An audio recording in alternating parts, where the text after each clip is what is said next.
So, hello guys, what's up? It's me again, si Mima Alicia nyo at nagbabalik ulit para sa ating panibagong video. So, ngayon nga po guys, pag-usapan natin ang nangyaring matinong desisyon na ginawa ni Senate President Miguel Zubiri kahapon dito sa pagpirma niya ng cite and contempt ng warrant of arrest dito kay Apollo Kibuloy. So, madami yung nagsasabi guys na itong si Senate President Juan Miguel Zubiri daw po ay napilitan lang na pumirma dito sa warrant of arrest para dito kay Apollo Kibuloy. Para naman sa akin guys, napilitan man siya or hindi, dumaan po sa due process itong si Apollo Kibuloy. So wala po talagang ma-reason, gustuhin man ni Mig Zubiri or hindi na pirmahan itong contempt order ni Senator Risa Hontiveros, wala siyang magagawa kasi lahat ng hiningi, 'di ba, lahat ng paraan na para pagtakpan, i-cover up itong si Apollo Kibuloy, ginawa na po nila. At the end of the day, hindi pa din po sumipot at hindi pa din po nagpakita, pinatuloy lang po ang pambabastos ni Apollo Kibuloy doon sa Senado. So wala po talagang choice guys itong si Senate President Juan Miguel Zubiri, kahit pasabihin natin na gumagawa siya ng delaying tactics, kasi if you will remember guys, dapat nung first hearing, pinirmahan niya na yung subpoena. But, kung hindi pa dahil sa pag-voice out ni Senator Risa Hontiveros, sa pangalawang hearing, hindi pa po mapipirmahan dahil nga dinidelay, 'di ba, ni Senate President Juan Miguel Zubiri. And after mapirmahan ang subpoena, abay, ang ginawa ni Senator Risa Hontiveros, pinasight and contempt siya. So, ang nangyari, imbis na diretso warrant, hindi po pinirmahan ni Senate President Zubiri dahil nga po, 'di ba, may manifestation sila na baka itong 7 senador, 8, if I'm not mistaken, ay pumirma para dito sa objection para mabaliktad po ang cite and contempt dito kay Apollo Kibuloy. So, 'di ba, after ng contempt, mayroon pang 7 araw para magkalap ng boto itong si Senator Robin Hood Padilla para baliktarin, i-manifest na hindi matuloy ang warrant of arrest kay Kibuloy. So after po ng 7 days na pangangalap ng boto ni Senator Robin Hood Padilla, imbis na diretso warrant, ang nangyari guys, show cause. So, 'di ba, ang daming due process, lahat na po ng karapatan ni Kibuloy ginamit na po. And at the end of the day, hindi pa din po sumipot. So, wala po talagang choice itong si Senate President Juan Miguel Zubiri na hindi pirmahan ang warrant of arrest. So, malaking kudos po at malaking saludo din po dito kay Senator Risa Hontiveros dahil po sa gitna po ng kanyang napakalaking taong binabangga, hindi po siya kumiling, hindi po siya, nagpa-apekto sa mga sinasabi ng iba, diniretso niya po itong napakalaking kaso na ito.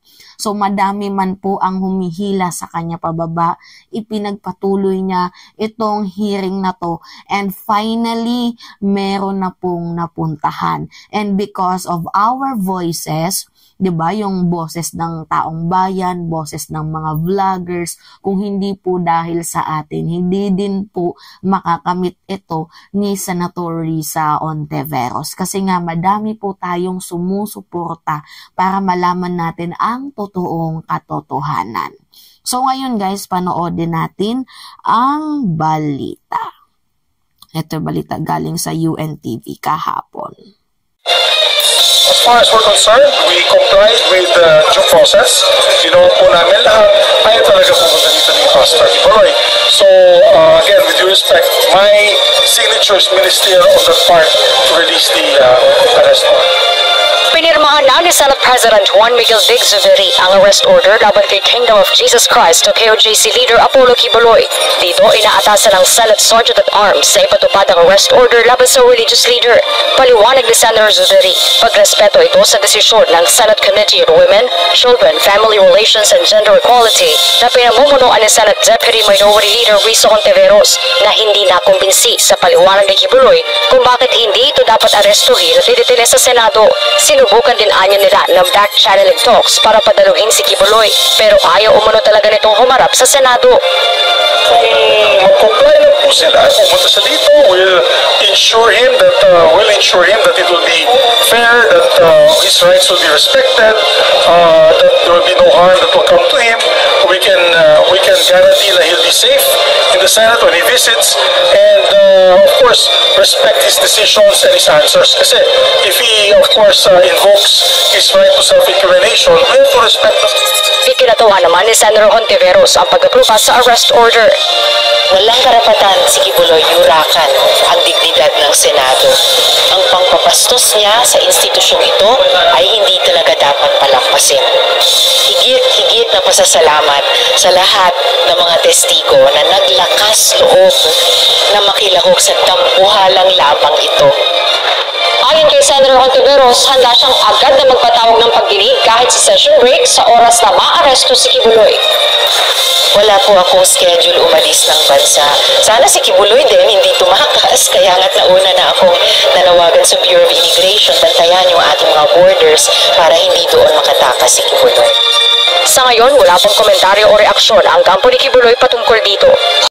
Okay, rinig nyo naman po yung balita, no guys, na sinabi ni Senator Risa Hontiveros na wala siyang balak umalis ng bansa and hoping na sana si Kibuloy ganun din.